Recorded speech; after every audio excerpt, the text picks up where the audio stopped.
All right, good morning. This is another weekend review. I'll try and do some of them in English or a little bit more in English. But yeah, I wanted to come mainly what's going on currently in the business is we're still working on the brand messaging and the brand journey for the business. And then we have the Bloem Skou going on this week. So I mainly want to talk a little bit about that. The Skou started on the last week, Thursday. So it's running from last week, Thursday through to this Saturday. Now, the sales, well, so how the setup works is similar to what you get. You get all of these gift markets in large, maybe shopping malls, towards the end of the year, Christmas markets, where it's like a pop-up shop. As a um, as a small business owner, I don't have to be there. I just ship my stuff off. They put it on the table and it's you walk through, it's like a little shop. You walk through, some of you might have seen these Christmas markets in big shopping malls, especially in Cape Town, Tiger Valley, over the December holidays. So you walk through and there's one point of sales system, put everything in your little basket, go and pay for everything. And then at the end of the market, they pay out the all of the profit of the sales or the revenue out to the different marketers and small business owners. Typically, now I don't, not all of them, but typically they work on a sales commission basis. So you pay a certain amount, you pay an admin fee, like let's say 500 Rand. But I see typically the ones that I've done is like 400 or 500 Rand upfront when you are approved to sell your products at such a market. That's mainly to cover the costs for your admin fee, costs for your labels, your barcodes, and not your labels, your barcodes and things like that. And then there's a percentage that a sales commission that you will pay the market based on the amount of sales you make. And the reason why I love these types of markets is I don't, I want to say I'm not dependent on the amount of sales I make because I am not there. I can only drive the sales through social media advertising from my perspective, from my side, but I'm not at the venue to be able to drive my own sales. So the risk is a little bit less in where you are at a market that works on a commission basis, in my opinion. So if you sell nothing for 10 days, for 20 days, 30 days, you don't pay any commission, right? Anyways, so where was I? So yeah, that's how these markets work. So on Wednesday, we went to pack out everything. The store actually looks beautiful. I had stackables made specifically for the table layout, and I painted them white. We didn't have to put any tablecloths across the table or over the table, but the stackables are white. It really looks nice. I will post a picture somewhere now here so that you can see what it looks like. I am pretty happy with how it came out, especially because I'm not good at the setup and decorating of tables, props and stuff like that. Anyways, then on, so that was that. Then on the Thursday, then we got a sales report every single morning. Obviously on Thursday, we didn't have any sales at our store and the sales started to trickle in over the weekend. All in all, it is actually a very disappointing market. The sales that we make on a daily basis is not even the same or equivalent. Maybe yesterday was a little bit more, but not the equivalent even of sales that I make on a, I am at the Innie market in Langefontein Park in Bloemfontein once a month. It's a smaller community type market. It's not as big as we have a Langefontein Park market here that they used to call the Boeremark. Massive market. People stroll through there, go and eat there during this. There's hundreds of feet on there on through there on a Saturday morning.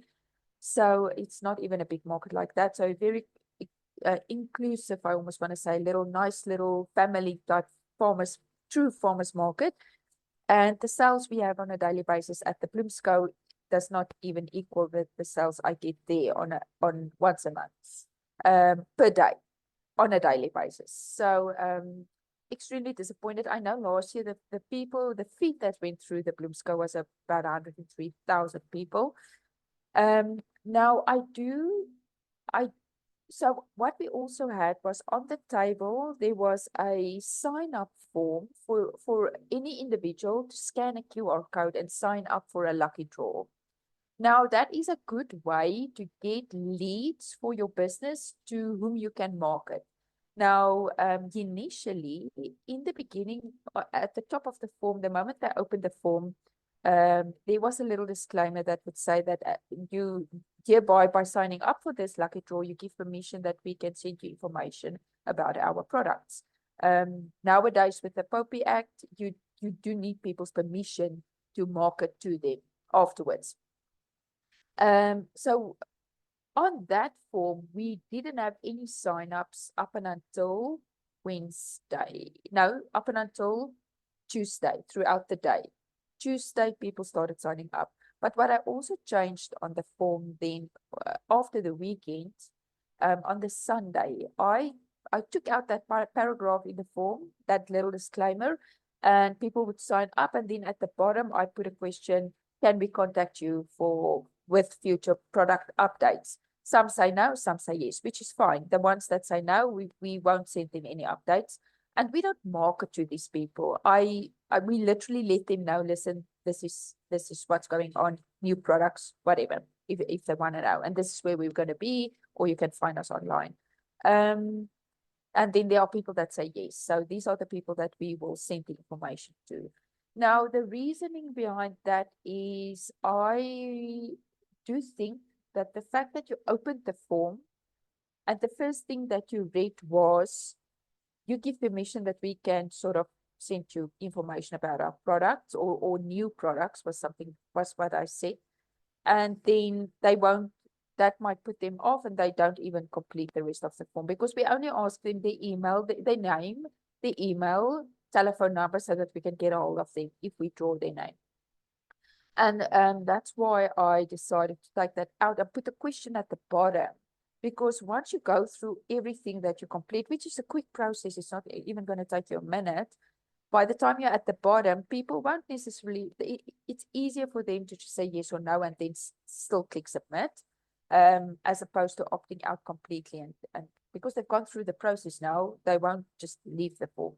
You know, sort of that feeling you've gone through the entire process, now you decide to leave. Yeah, so that sort of was my thinking behind that. Anyway, so got a few more sign-up. I haven't checked it this morning, but I saw there was also sign-ups yesterday. So we had our first lucky draw yesterday for Tuesday. Today we'll have one for the sign-ups that we had yesterday, and then yeah, we'll see how it goes for the rest of the week and over the weekend. But the lack of sign-ups there for a lucky draw, or because people always want something for free. Who doesn't want something for free? The lack of sign-ups on that form shows me that there were hardly traffic through that gift shop. Even if everybody said, no, they don't want us to contact them again about our products, people would want stuff for free. And we also see it with the sample side. A lot of people bought the samples. We sold the samples for 10 Rand each. A lot of people bought samples. We could have probably had samples for every single product there, which we didn't. That's one thing that I've learned. And yeah, so that's why I do think, first of all, the location of the gift shop is what they would say are at the back of the entire hall, depending on which side you come through. But that could be problematic because when you leave the hall, the gift shop is here at your back, you won't see it. You would just see the exit of the gift shop, but you won't see the entrance of the gift shop. They might have wanted, I don't know, changed that around. I don't know. And then the other thing is the location in the hall. And then I don't think people knew about the gift shop. I still don't think people know about the gift shop. Now, of course, every person that's there and every single stall owner that's there do have a responsibility to let people, their audience, know that they are there and to market to their audiences. So I don't know if that necessarily happens. We, my husband have a market. The market that I actually go to is the one that my husband organizes, and we do see it with the uitstallers. Is dat hulle nie hulle maak dit nie aan hulle eie audience nie. Hulle laat weet nie op social media. Daar's 'n handjievol van hulle wat dit doen, maar hulle laat weet nie op social media vir hulle audience dat ons is hier nie.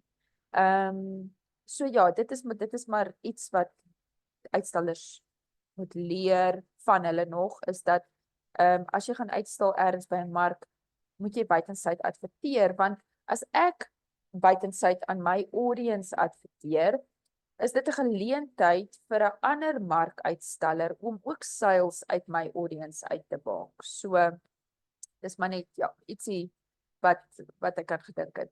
So ja, baie disappointing, baie geleer in terme van die products by hierdie mark. Ek sê by elke liewe mark wat ek is, leer ek ietsie anders.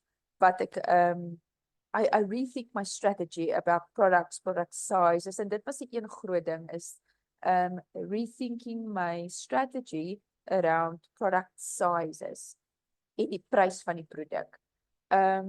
Mense, en as ek kyk na die buying behavior van mense, is hulle is by far more likely to buy a smaller product for a cheaper price than they are willing to buy a bigger product for a more expensive. And our products are not expensive at all. But anyway, so people are far more willing to buy a smaller product size, cheaper versus normal size. It's more expensive than the cheaper one. So yeah, that makes me rethink my entire strategy around product size and how I want to approach that going forward. And I will, of course, test that during where I do go, where I am at a market, because then I can speak to people, I can see what they buy and things like that. So that's the biggest thing this week. Yeah, we'll definitely, if they do have this again next year at the Bloem Skou, I'll definitely sign up again. I think this is something that will grow as the concept grows throughout the next few years. And that's the nice thing about these markets, these first time type of markets, is you can grow with the market, which is sometimes much easier than trying to get into an established market. Yeah, so the next thing now for us is, like I said, we won't even cover our cost, if I've said that. And actually I did a separate video, I'll link that below, but I did do a separate video on how I tracked the sales throughout the week, the inventory, the days when I went there and counted the inventory, did spot checks, because there will be people that will steal your stuff, just to know what was sales and what was losses. And yeah, so like I said, we won't make any profit out of this week. So we do have a lot of inventory on hand at the moment now, and we will have Sunday when I go and pack up. So the next focus would be is to get rid of the inventory. So the next plan and project will be to sell off the inventory. So whether that means I've already set up a form for Mother's Day where people can go onto the form and they can actually select which products they want me to put in a basket or a gift basket for a mom or their mother. I've given that a try. I haven't done that before. And then they can go and pick it up at our coffee shop in Langenfeld Park, the Friday and the Saturday. So what will happen is they will pick from the list what they want in the gift. I'll make up the gift, drop it off at any boss, and people can go and pick it up there on Friday and Saturday. Or Sunday, and even pick it up on Sunday. Hopefully, if they don't pick it up on Saturday, they will still come and pick it up on Sunday. So that's the next sort of little project. Like I said, we do have a Skou on Sunday. Though I might arrive a little bit late there because we have to pack up first. And yeah, so then after that is to see if there are other shows that I can go to sell off the products. I am contemplating actually, I am not at the Boeremark, that they would call it in Bloemfontein, or the Langenpark Park Market. I'm not there, but I am contemplating to go and stand there for maybe 2 Saturdays a month. I just have to get equipment first. I don't have a gazebo or things like that. The reason why I like the Inniebos market so much is I have a fixed stall that's already have a shade over and everything. But yeah, that's something I can borrow. It's not something that will stop me from standing at a market, because I can borrow the tables, I can borrow a gazebo to make those, to go and make those sales, to sell off those products. And then, of course, the smaller size products. These are products that we can put in as samples when somebody puts in a bigger order, to give them something. I always put something in for free in the order when somebody orders online. So if they order, and we'll see, normally around 300 Rand or more, I can put some toner in there for 50 Rand, another soap. But I mean, obviously, if they order soap, I'll put something else in there. So that's another way that we can sort of sell off the inventory that we currently have. And then if nothing else, we then have an opening inventory for the Unisi market towards the end of the year, which is great. The great thing about the soaps that I've already made now and the inventory of soaps that I have now is the longer the soap stands, the better quality soap it becomes, because it needs, the longer it cures, like a good I want to say cheese of soap, like a good block of cheese, the better the quality. So that's the nice thing coming out of all of this, is by the time somebody buys this soap, because I've already made most of the soap end of last year, it's going to be now a really good quality bar of soap that you're going to get. Yeah, so that's what's going on this week. In terms of the brand strategy and the brand journey, we are so when I started this process, I told the brand strategist that whatever cost is involved, I need to get that money first. I don't have an investment that I can invest in the business, have 50,000 Rand, invest in all of these grand things. I don't have that.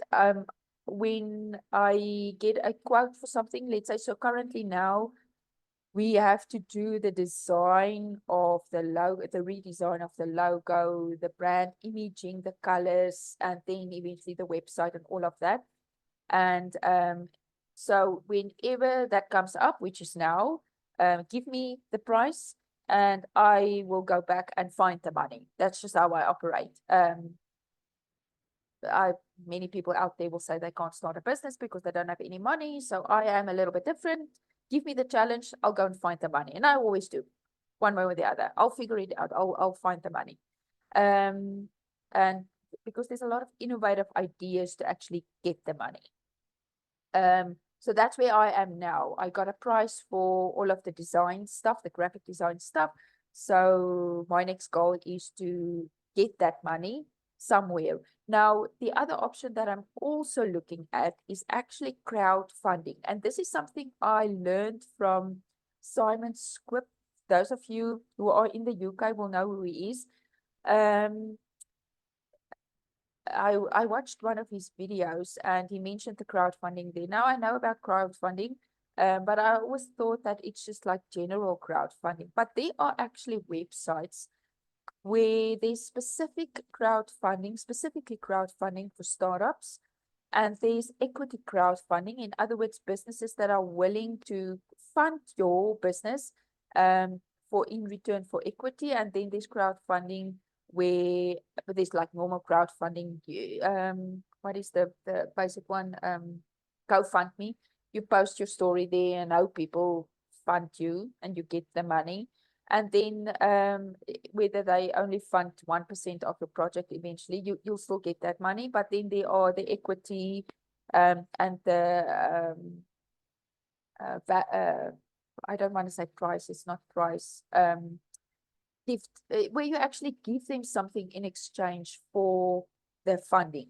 So in other words, if they give you a 500 Rand funding, you'll give them products in exchange. If they give you 1,000 Rand funding, you'll give them something better in exchange. And since we do have the products, the inventory now on hand, that seems like the most viable option, is to actually give people some value back depending on the funding that they provide. Yeah, so I am looking into that option, but that's just for this project. I did a little bit of research, and they do say that it's good to just don't tell them, oh, I have this grand business idea, I want to start this business and I need funding. That's a little bit too vague, way too vague. So I am gonna crowdfund specifically for the branding project. And then after that, then we'll take it from there. If I need to crowdfund or want to crowdfund for the next project, then I'll do that. So yeah, that's how I'm gonna approach it. I have already like put a draft together, and did the wording and all of the, not the prices, what, yeah, they call it something else. The value that you give, I have all of that mapped out, so I'm good to go. I just need to go onto the website and post it. So that's where we are. I continue to weigh my soap. Actually, I was sitting here getting all of my soaps here so that I can weigh them for the stats, thinking, and that's when I thought, let me just jump on here and do the weekly review now. But that's what's going on. I'll keep you updated next week about what our final sales were for the Bloem Skou, how that relates to our expenses. I obviously can't talk for Sensory, for that company, in terms of their expenses, but I can at least give you some sort of ideas. At this point, I hope to cover maybe at least 10-20% of my expenses. And like I said, there will be absolutely no profit, which is fine. We have the inventory now, which is money, which we need to get exchanged for money as quick as possible. That's always the goal, right? If the money is not in your bank account, it doesn't really matter. You can have the grandest business, but if the money doesn't come into your bank account, you can't really call it a business. Anyway, that's where we are. If you have any questions, pop it in the comment section below. If you have specific questions on what I'm doing or specific questions for your own business, you can let me know down in the comment section. I'll talk to you next week. Bye.